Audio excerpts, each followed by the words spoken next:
क्योंकि चलिए अब प्रियंका गांधी से चलते हैं हिजाब की तरफ। कर्नाटक में एक हिजाब का विवाद शुरू हुआ और उसको लेकर पूरे देश में प्रतिक्रिया आई। बीजेपी के नेता भी बोले।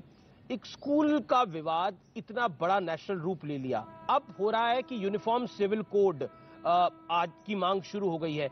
उत्तराखंड के सीएम ने तो बयान भी दिया था कि उनकी सरकार बनेगी तो वो यूनिफॉर्म सिविल कोड को लेकर आएंगे। क्या कहना चाहते हैं? देखिए, या कॉमन सिविल कोड तो यहाँ पर भी है, गोवा में है, वो अलग की बात है।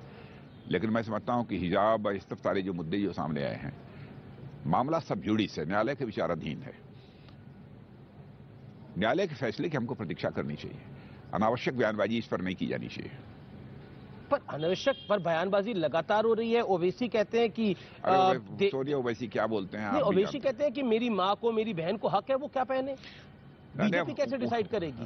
नरेंद्र मोदी कैसे डिसाइड करेंगे? उनको बोलने दीजिए। हम लोग तो न्यायालय के निर्णय की प्रतीक्षा करेंगे।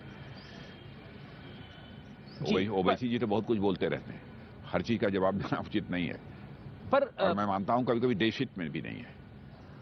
बिल्कुल, आपने सही कहा कि देश हित में कुछ चीजें होती हैं कि उस पर बयान नहीं होने चाहिए, लेकिन लगातार दोनों तरफों से बयान आते हैं।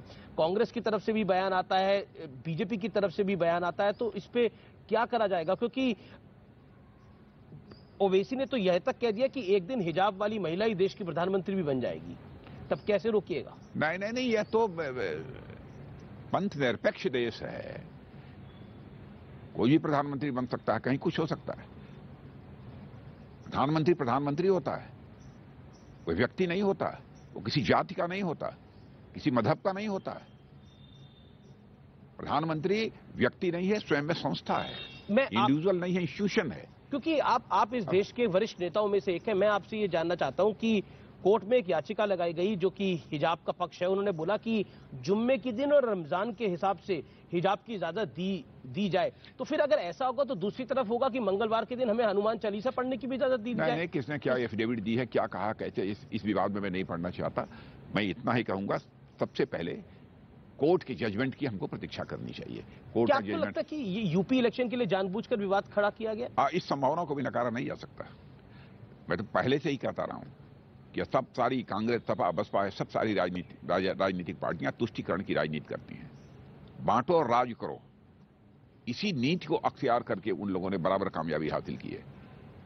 लेकिन जब से मोदी जी प्रधानमंत्री बने हैं, उनकी इन सब सारी गलत नीतियों को जो कामयाबी मिलनी चाहिए वो नहीं मिल पा रही है। सपा कह रही है हुए हैं हिजाब वाले विवाद से बीजेपी को फायदा हो रहा है और ये अपना इसीलिए ये इसको बढ़ा रहे हैं। हम लोगों ने जनहित में बहुत सारे ऐसे काम किए हैं जिस आधार पर हमको फायदा हो रहा है।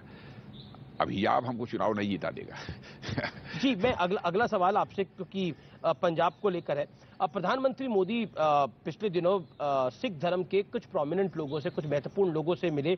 अफगानिस्तान से जो सिख आए हुए हैं भारत, उनसे भी उन्होंने मुलाकात करी। उन्होंने कहा कि मेरे खून में सिक्की है, सिक्खी और सेवा है, सिखों के लिए मैं दिल से काम करता हूं। क्या कहना चाहते हैं? बिल्कुल सही कहा। जो भी भारत के इतिहास को जानता होगा वो निश्चित रूप से यह बात बोलेगा। और मैं जानता हूं भारत की संस्कृति की रक्षा करने में पंजाब की धरती और खालसा पंथ ने जैसी भूमिका निभाई है, उसको यह देश कभी भूल नहीं सकता।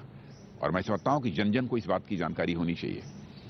और इतना ही नहीं, स्वतंत्रता संग्राम में भी योगदान रहा है। आप गुरु गोविंद सिंह जी, उनके चारों गुरुपुत्रों ने जिस तरीके से बलिदान दिया है, क्या देश उसे कभी भूलेगा? गुरु तेग बहादुर ने अपना शीश दिया, लेकिन भारत माता का मस्तक नहीं झुकने दिया। बीजेपी का मैं आपसे सवाल इसलिए पूछ रहा हूं, मोदी जी ने जो कहा सही कहा। बीजेपी और सिखों का क्या रिश्ता है? बीजेपी और सिखों का क्या रिश्ता है? बहुत गहरा रिश्ता है। और केवल सिखों का नहीं, हमारा सबके साथ गहरा रिश्ता है। लेकिन सिख कौम का कंट्रीब्यूशन हम उसे कभी नहीं भूल सकते। लेकिन हमारे सिर माथे। क्योंकि जब किसान आंदोलन हुआ तो बीजेपी का और सिखों का रिश्ते को खराब करने की पूरी कोशिश हुई। जब किसान आंदोलन हुआ, ये तो भाईचारों को तोड़ने की कुछ ऐसी एक्सटर्नल फोर्सेस हैं, बाहरी ताकतें हैं, उनके द्वारा भरपूर कोशिश हुई। लेकिन देखिए, सिख समुदाय और इस हिंदू समाज अथवा भारतीय समाज का यह रिश्ता कभी टूट नहीं सकता, या टूट है। क्योंकि मैंने कहा ना कि मैं तो हिंदू हूं, मैं कह रहा हूं ना, सिख समाज को सचमुच हमसे कोई पूछे तो मैं तो बड़ा भाई मानता हूं। बहुत जी। मैं तो सिख भाई को बड़ा भाई मानता हूं। परिवार का ही एक सदस्य जो सिख होता था और एक सदस्य हिंदू रहता था, यही परंपरा थी। और मैं ये भी बतलाना चाहता हूं कि उनके सिख समाज का जो कंट्रीब्यूशन रहा है इस भारतीय संस्कृति को बचाने में, वो अनपैरेलल है, अतुलनीय है।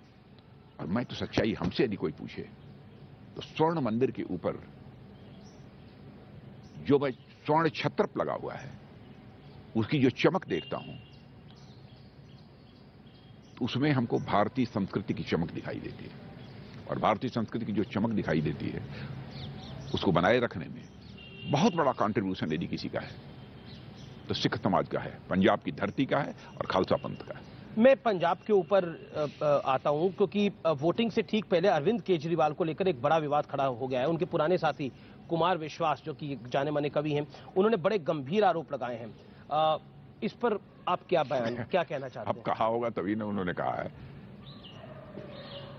मुझे कुछ नहीं कहना है इस पर। अरविंद केजरीवाल कह रहे हैं कि बात आई, लोगों तक पहुंच गई है। सब मिल गए हैं जी। वो हमेशा कहते हैं ना कि सब मिल गए हैं जी, मेरे खिलाफ सब मिल गए हैं। नहीं, उनको इस प्रकार की बातें अकेले भी बोलनी नहीं चाहिए थी। यदि बोला है उन्होंने तो नहीं बोलना चाहिए था, क्योंकि पंजाब ने बहुत ही दुर्भाग्यपूर्ण है। पंजाब ने अलगाववाद को देखा है। यदि इस प्रकार की थिंकिंग है तो एंटी नेशनल है। ऐसी थिंकिंग राष्ट्र विरोधी सोच के अतिरिक्त इसे कुछ और नहीं कहा जा सकता। बहुत गंभीर बात है। बीजेपी ने तो आपका नाम दे दिया एंटी अरविंद पंजाब। आम आदमी पार्टी का बीजेपी ने नाम दे दिया अरविंद एंटी पंजाब। लगता तो यही है। अब इस प्रकार के स्टेटमेंट यदि दे रहे हैं, नहीं, मुख्यमंत्री चन्नी ने भी चिट्ठी लिखी अमित शाह को, और अमित शाह ने भी चिट्ठी का जवाब दिया। उन्होंने बोला हम